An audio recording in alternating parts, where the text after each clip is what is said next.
Hey everyone, welcome back to the channel, and this is the end of the month, and that means we are looking at my portfolio because I like to track my portfolio. I like to show you guys how I am doing so then it can inspire you guys to do kind of similar so you guys can track your portfolio and see month by month how you guys are doing. Now this month, if we look back at September, my portfolio is sitting at $307,700, which is pretty good for someone that's like 38 years old. Now, this month, if we look at my portfolio, you're going to notice that it's a little bit higher, and probably a little bit higher than you guys have expected. My portfolio has gone up over $23,000 since the end of September, which is a crazy thing to think about. Now, that means it is up about 6.7%, and it is also beating the S&P 500 by about 3%. So that is some crazy news to think about. Now, if I would have invested all my money into the S&P 500, it would have gone up about almost $10,000 in the month of October alone. But I have a lot of my stocks in portfolios in some great growth ETFs and into some growth stocks, which means it has gone up just a little bit higher than the S&P 500. Now, the S&P 500, like I said, is doing pretty well, and compare that to my portfolio is doing just a tad bit better, about 3%. So that's amazing news. So that's a little bit about my portfolio, and I know what you guys are thinking. You're like, Steve, let's dive in. And that's right, let's dive in. All right, hey guys, my name is Steve, and I run the Frugal Expat website, where we try to help people to save more and invest better. And today, let's dive into my portfolio and see how I'm doing for the month of October, and let's see how we're going to close up for November and December. Let's get to it. Alright, so we are going to take a look at the portfolio. Like I said, it is pretty good.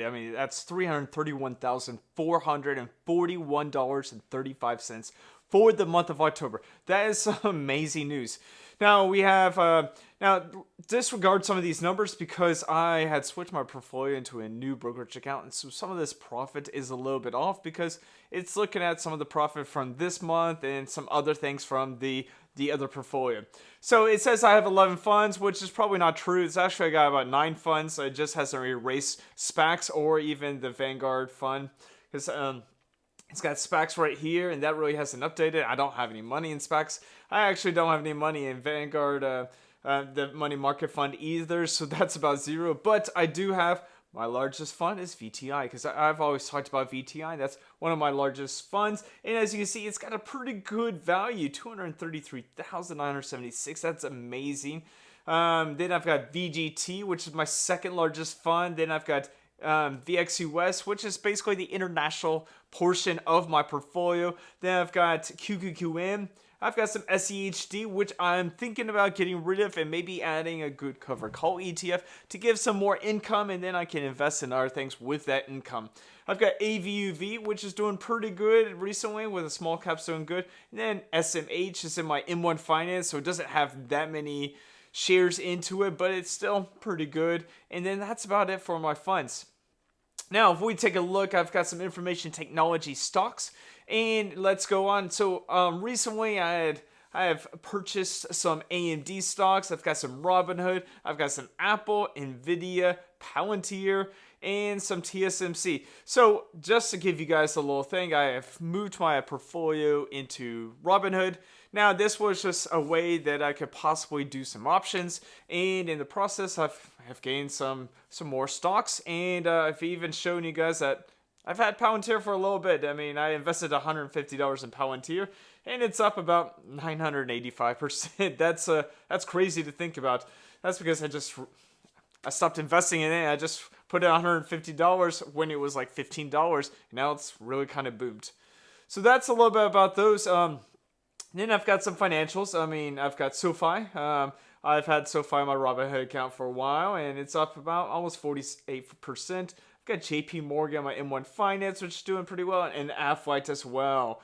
And so those are some of the things. And then, of course, I got my AbbVie that I've always thought, should I keep it or should I not? Every month you probably hear me say the same thing about it, but that's just something I've been thinking about. Now, we can tell this shows some of the movers on October 31st, and we got some movers with Robinhood's gone up about 6.3%. We got Apple that's not doing so well. But then you have some other movers with VTI up. Yeah, like I said, Robin AMD is up a little bit, and some others. We got some losers. That's some like AbbVie. We got Internationals, Apple. Apple really hasn't done well. TSMC's a little bit down, and Nvidia. Now, this week we got a whole bunch of things going on in the market. First of all, we got some dividends coming out with AbbVie. We have some earnings coming out. Palantir's got some earnings. AMD's got some earnings.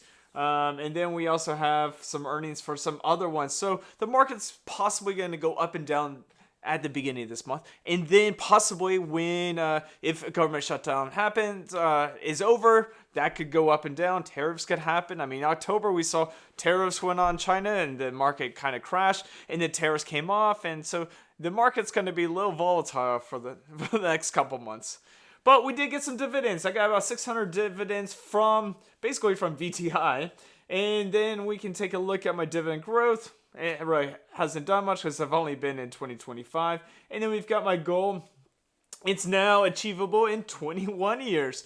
I had set it out for 2048, and now it says 2046, which is amazing news. And if we go back into my goal, let's click into that goal just to check it out.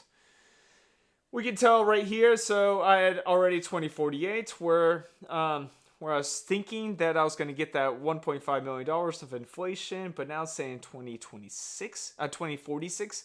And if we go down to 2046 down here, we can tell it is going to be about $3 million. And at 2048, my original goal would be about almost $3.77 million. That's crazy to think about. The power of compounding interest.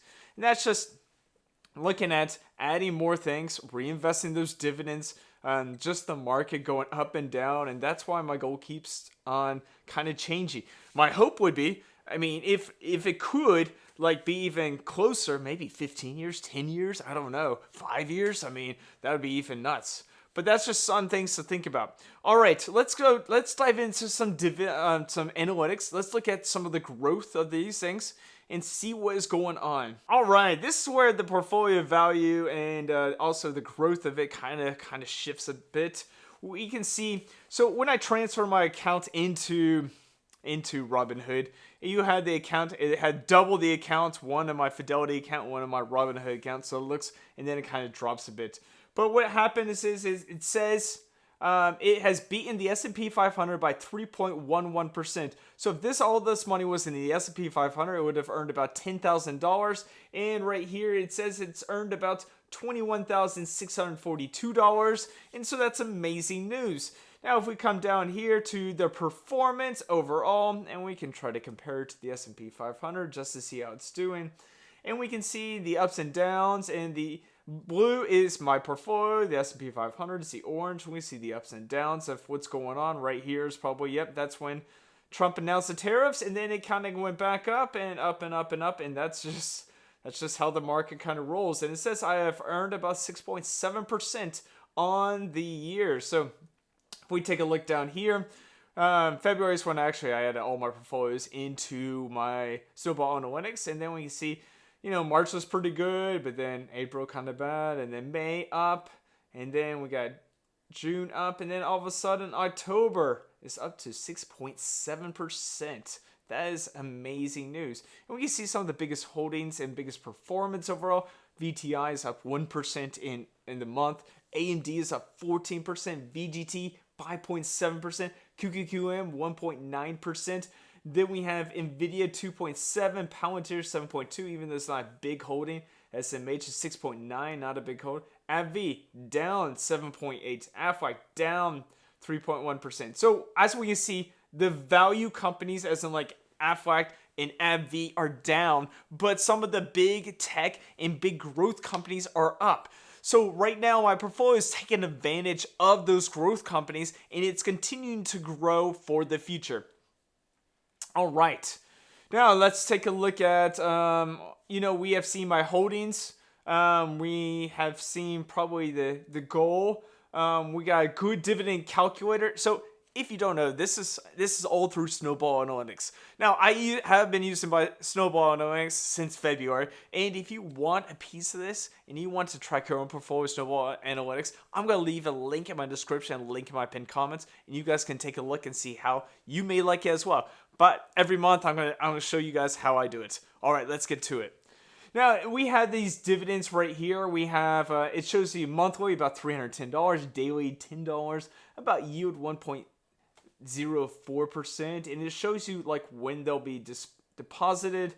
And right here, we're seeing when others are going to be deposited. You got Apple coming in the middle of the month, AbbVie's coming up a little bit, $10, $5.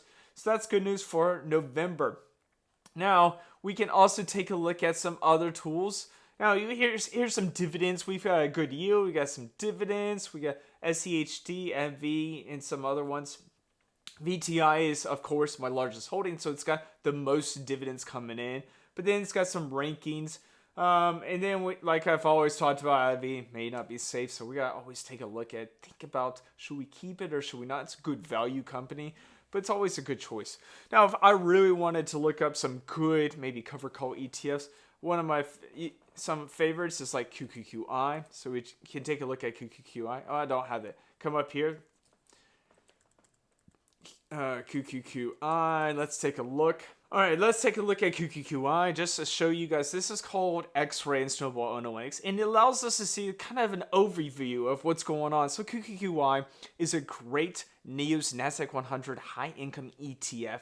Now it's up about for the year 0.33%. Now it's got some dividends coming up, and so we got a dividend date of November 26th. The annual payout is about $7.41. It's got a yield about 13.34%. Oh, it's got a growth on that yield about 1.88%. And this growth right here is probably just daily right here because it's got a bigger yearly growth. But as you can see, these are the dividend payments. I mean, they're anywhere between $62 to $63, $61, $64 per time they pay out. Then you can take a look at the holdings. Now, these are just the top 10 right here. And these are the top 49 holdings. I mean, obviously, you got NVIDIA, Apple, Microsoft, Broadcom, Amazon, basically Max 7 companies. And you also got some other tech companies. You even got Micron right here. And so that's part of QQQI. And so we also have different sectors. We got information technology making up about 54%, communication services and other services a part of this ETF.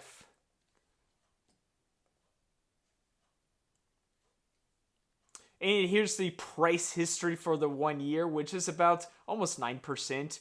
Year to date, it's probably a little bit less. It's about 6%. So this doesn't really have much NAV erosion, but it's got a good dividend yield, about 13.34%. Good price appreciation, about 6%. Not like the S&P 500, but if you're looking for income, this is a great place to go. So these are just a little bit about my portfolio. This is tools that I like to use. So if you like it, I mean, obviously, make sure to like this video, subscribe, and I'll continue to create videos like this every single month so you guys can see how I'm doing. Now, my investment journey is changing always. I'm always thinking, I'm always learning, I'm always trying to help you guys out too. So let me know, how did you guys do in October? Did you go up? Did you go down? Did you buy any cool new investments? Let me know in the comments, and if you like this video and you like Snowball Analytics, I'm going to leave a link in my description and a link in my pinned comments. All right, I'll see you guys in our next video. You guys take care.